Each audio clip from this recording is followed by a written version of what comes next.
विबुधाः साधवः सत्यतीर्थे गंगातीर्थे मलिनमनसो दानतीर्थे धनाढ्यो धारातीर्थे धरणिपतयः योगिनो ध्यानतीर्थे लज्जातीर्थे कुलयुवतयः पातकं क्षालयन्ति पातकं क्षालयन्ति।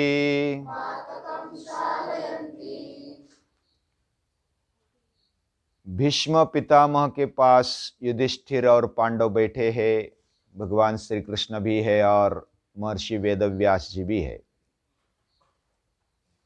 और उनका संवाद कुछ प्रश्नोत्तरी चल रही है। पूरा शांति पर्व हो गया, फिर भी युधिष्ठिर बोलते हैं अभी भी मेरा मन शांत नहीं हुआ, क्योंकि मैं ही कारण हूं सभी को मरवाने का। और मुझे बार बार याद आता है कि बहुत सारे राजाओं को मैंने मारा, आपके जैसे पितामह को मैंने मार दिया, मैं ही कारण हूं, मूल कारण। मेरा मन अभी भी शांत नहीं हो रहा है, क्या करूं? तो उसको समझाते हैं भीष्म पितामह कि ये जो तुझे अंदर लगता है ना, ये जो व्यथा होती है, यही तेरे अच्छेपन का लक्षण है।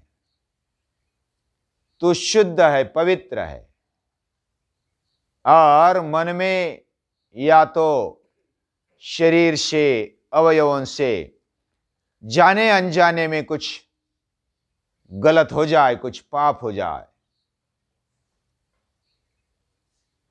और ये अंदर एक खलन लगती है, एक चुभन लगती है कि मैंने ऐसा किया, मैंने वैसा किया। तो वो अलग अलग कथा के जरिए युधिष्ठिर को बताते हैं। एक व्याध ने एक सर्प को पकड़ा, जिस सर्प ने एक ब्राह्मण के बेटे को दंश करके मार दिया था। तो व्याध बोलता है तू ही मृत्यु का कारण है, मैं तुझे मार दूंगा। सर्प बोलता है मैं तो मृत्यु के आदेश पर आया और इसको काट दिया, मैं दोषी नहीं हूं, मृत्यु दोषी है, मृत्यु जो है वो दोषी है। फिर व्याध बोलता है कि तू अपने आप को बचाने के लिए ये सब बहाने बता रहा है, मृत्यु भी दोषी है, तू भी दोषी है, दोनों को मैं गुनहगार समझता हूं। तो फिर काल आता है, स्वयं मृत्यु बोलता है कि मैं काल के आदेश से मैं चलता हूं, काल पुरुष के आदेश से। तो काल स्वयं आता है और बताता है कि सब अपने अपने कर्मों से, कर्मानुगो गच्छति जीव एकः, अपने अपने कर्म से हर कोई मरता है, जन्म लेता है, कर्म करता है। उसके अंदर एक संस्कार से पड़े रहते हैं, और उस संस्कार के कारण छिपे हुए अंदर बहुत गहरे तक गए हुए संस्कारों के कारण वे कर्म करते हैं, और फिर कर्म में अटकते हैं, फिर मृत्यु में अटकते हैं, अलग अलग संकटों में अटकते हैं। तो इसमें किसी का दोष नहीं है। फिर भी मन शांत नहीं होता है युधिष्ठिर का। फिर युधिष्ठिर पूछते हैं कि भाग्य बड़ा है या पुरुषार्थ? अलग अलग प्रश्न पूछते हैं। कोई कोई भाग्य के सहारे चलते हैं कि मुझे, मेरे भाग्य में आएगा तो मेरा उद्धार होगा, मुझे पैसे मिलेंगे, मेरे अच्छे दिन आएंगे, ऐसे सोच सोचकर वो बैठे रहते हैं, उनका भाग्य जो है वो भी चला जाता है। भाग्य को पैर नहीं होते, वो पुरुषार्थ के पैरों से चलता है। जो कर्तव्य दक्ष रहता है उनका भाग्य और फूल जाता है, और बढ़ जाता है और उसका सौभाग्य खुल जाता है। और जो पुरुषार्थ है, पुरुषार्थ इसलिए करना चाहिए। उद्यमे नैषिध्यन्ति कार्याणि न मनोरथे नई सुप्तस्य सिंहस्य प्रविशन्ति मुखे मृगाः। भाग्य में है तो खाने को मिलेगा, लेकिन शेर को भी शिकार करनी होती, कोई ऐसा पशु उसके मुख में नहीं आता। उद्योग करना चाहिए, मेहनत करनी चाहिए, पुरुषार्थ करना चाहिए, ये भीष्म पितामह बताते। भाग्य फिर अपने आप उसके पीछे चला आता है। भाग्य तो अपने ही किया कराया हुआ होता है। फिर भी भीष्म पितामह को ये सब पूछ पूछ कर युधिष्ठिर पूछते और कि मेरे मन में जो खलन है वो क्यों नहीं जाती, मुझे कुछ प्रायश्चित्त करना चाहिए, क्या क्या करना चाहिए। फिर अलग अलग प्रकार के दान करने चाहिए, ब्राह्मणों का संभाल करना चाहिए, जो अच्छे काम करने वाले हैं, संस्कृति का काम करने वाले, उसका संरक्षण करना चाहिए। स्त्रियों का अच्छे जो गुण वाले स्त्रियां है और जो सभी समाज में प्रजा में रहते हैं, जो योग्य काम करते हैं, कल्याणकारी बातें और कार्य करते हैं, उनका संभाल करना ये राजा का कर्तव्य है। और दुष्ट जो भी इसमें विघ्न डालते उनका संहार करना, उसको साइड में हटाना, ये राजा का कर्तव्य है। फिर भी अगर मन में ऐसा है कि प्रायश्चित्त करना चाहिए, तो किसके लिए क्या प्रायश्चित्त है? कौन से व्यक्ति ने क्या करने से उसके पाप का क्षालन होगा? तो आज के श्लोक में जो है वो बताते हैं भीष्म पितामह। विद्या तीर्थे जगति विबुधाः, यानी दुनिया में बहुत सारे बुद्धिमान हैं। उन बुद्धिमानों के लिए पाप का क्षालन अगर करना है, कोई भी कर्म दोष के बिना नहीं होता है। सर्वारंभा ही दोषेन, गीता भी कहती है, कोई भी कर्म दोष या तो गलती के बिना नहीं होता। फिर कर्म ही नहीं करना क्या? सहजं कर्म कौन्तेय सदोषमपि न त्यजेत। दोषपूर्ण कर्म होने पर भी जो बुद्धिमान है उसने कर्म छोड़ना नहीं चाहिए। अग्नि भी धुएं के बिना नहीं होता, लेकिन शुद्ध हेतु से कर्म हो, अगर कुछ पाप हो जाए तो उसका भी क्षालन होना चाहिए। जो बुद्धिमान होते उनके पापों का क्षालन विद्या तीर्थ में होता है। जो 14 विद्या 64 कला ये हमारे पूर्वजों ने मानी है।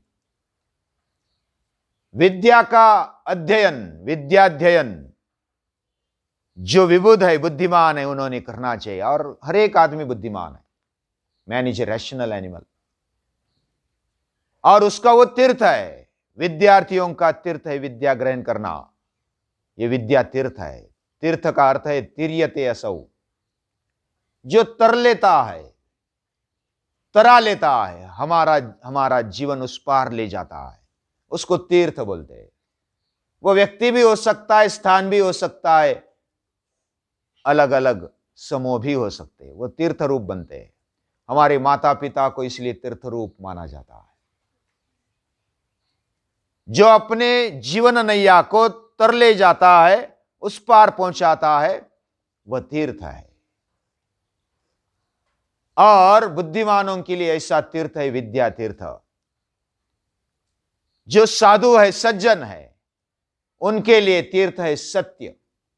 सत्य यानी हमारे लेवल पर हम प्रामाणिकता पकड़ सकते हैं, हमारा जीवन प्रामाणिक हो, हम जो भी अपने आप से तय करें, संकल्प करें, उसको निभाना, प्रामाणिकता से निभाना, यह सत्य तीर्थ है। जो सरल है, साधु है। साधु यानी केवल कपड़े पहन लिए और बन गए साधु, दाढ़ी बढ़ा लिया और बन गए साधु, ऐसा नहीं। साधु यानी वृत्ति से साधु है, सज्जन है, उसकी वृत्ति सरल है, कोई टेढ़ी मेढ़ी राह नहीं है, कोई वृत्ति भी टेढ़ी मेढ़ी नहीं है। और जिनका मन मलिन है, उनके मन के लिए गंगा तीर्थ है। गंगा का महत्व भीष्म पितामह बताते हैं कि जो गंगा जो बहती है, उसका पानी है ना, वह भी बहुत ही औषधि है। और हमारे जीवन में भी एक गंगा बहती है, और वह है गम्यते प्राप्यते भगवत पदम येन सा गंगा। जो प्रेम प्रवाह हमारे जीवन में भगवान का प्रेम प्रवाह बहता है, प्रभु का प्रेम प्रवाह है, वह हमारे जीवन में सतत बहता रहता है। वह हमारे जीवन को भगवत पद तक पहुंचाता है, उस परम पद तक पहुंचाता है। गम्यते प्राप्यते, वो ले जाता है, प्राप्त कर लेता है, प्राप्त करा देता है।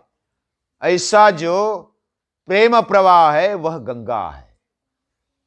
वह भगवान शिव जी के माथे में से निकली, वह स्वर्ग में से आई, और उसकी कथा एक रोचक कथा है। उसका प्रवाह अगर जमीन में पृथ्वी पर पड़ जाता तो पृथ्वी को भेद देता। इसलिए कल्याणकारी शिव जी है, उसके माथे पर उन्होंने समेट लिया और फिर प्रवाहित किया। उसका प्रपात है, जो जोर है, धक्का है, उसको सहन कर लिया और फिर धीरे धीरे प्रेम के प्रवाह के साथ उसको पृथ्वी पर बहा देते हैं। तो भगवान वैसे उनकी ऊर्जा और उनकी शक्ति भयंकर है, लेकिन वह शक्ति को प्रेम के प्रवाह में बदल दिया भगवान शिव जी ने और प्रवाहित किया हमारे जीवन में। ऐसी गम्यते प्राप्यते भगवत पदम येन सा गंगा, उस गंगा में नहाना चाहिए, प्रभु प्रेम की गंगा, और हमारा मलिन मन धुल जाता है, पवित्र हो जाता है, शुद्ध हो जाता है। गंगा तीर्थे मलिन मनसा।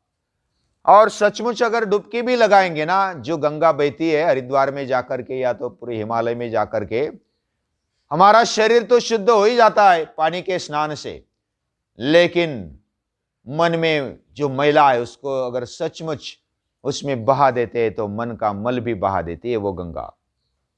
ऐसी ये गंगा है, और इसलिए गंगा नदी इसको पूरे भारत में पवित्र माना जाता है। आजकल गंगा पूरी शुद्ध बनते जा रही है। बीच में उसको गटार बना दिया था, कुछ भी लेते और डालते गंगा में, गटार बना दिया उसको। यानी वो पानी पीना तो दूर की बात है, उसमें धोना भी बड़ी मुश्किल बात है। पांव धोना या तो कपड़े धोना भी मुश्किल हो गया, इतनी गटार सी बन गई गंगा। अभी अभियान चल रहा है, गंगा शुद्धिकरण चल रहा है और बहुत बढ़िया वातावरण है। हमें भी सहयोग अपने अपने पास की जो नदी वो गंगा समझकर उसको मानना चाहिए। इधर हम गोदावरी के नजदीक रहते हैं, वो दक्षिण गंगा मानी जाती है, वह भी पवित्र है। दक्षिण गंगा यानी दक्षिण भारत की गंगा, वो बड़ी नदी है दक्षिण भारत में। और ऐसे गंगा में हम नहाते हैं तो शरीर तो शुद्ध बनी जाता है, मन भी पवित्र हो जाता है, शुद्ध हो जाता है। गंगा तीर्थे मलिन मनसो दान तीर्थे धनाढ्य। जो धनाढ्य है, पैसे वाले हैं, उनका तीर्थ है दान, यानी देना चाहिए। देशे काले च पात्रे च तद्दानम सात्विकम स्मृतम। देश काल और पात्रता देखकर देना चाहिए, किधर भी दे दिया ऐसा नहीं चलेगा। श्रद्धया देयम अश्रद्धया अदेयम, भिया देयम ह्रिया देयम संविदा देयम। जानबूझकर समझकर देना चाहिए, हर एक को देना चाहिए। जिधर अश्रद्धा है, या तो मेरा पैसा मेरा वित्त गलत राह पर चलेगा, इसी जगह पर नहीं देना चाहिए। उसका सही उपयोग होना चाहिए, ऐसी जगह पर देना चाहिए। देशे काले च पात्रे च तद्दानम। ऐसे जो धनाढ्य है ना, जिनके पास पैसा है, हर एक ने देना चाहिए। हर एक के पास कुछ ना कुछ है। एक तो शरीर है, शरीर भी हम श्रम दे सकते हैं। तन मन और धन ये देना चाहिए।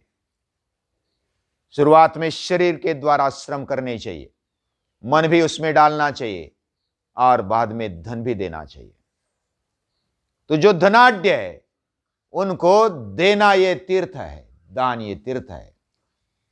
धारा तीर्थे धरणिपतया। जो क्षत्रिय है, राजा है, उनको रणभूमि ये तीर्थ है, जो लड़ाई करते हैं और सीमा पर हमारे सैनिक तैनात है, रात दिन खड़े रहते, पूरे जागते हुए पहरा देते हैं।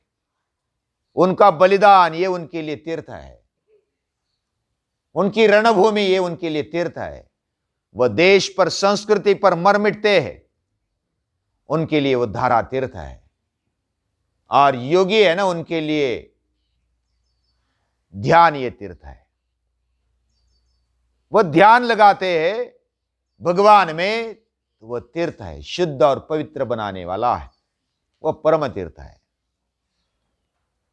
ऐसे योगियों को यानी वो भी एक बताया कि हमारे जीवन का रक्षण और दुनिया में या तो पूरे देश में स्त्रियों का, बालकों का और जो भी अगतिक है या तो उम्र में बड़े हो चुके, उनका रक्षण कैसे करना चाहिए। तो भीष्म पितामह बताते हैं कि योग बल से, योग की शक्ति से, ऊर्जा से हर एक ने अपना अपना संरक्षण करना चाहिए और दूसरों का भी संरक्षण करना चाहिए। जो भी हमारे लिए योग्य है, संरक्षित करने योग्य है, तो उनका संरक्षण, उनकी रक्षा हमें करनी चाहिए। तो योग बल ये बड़ा बल है,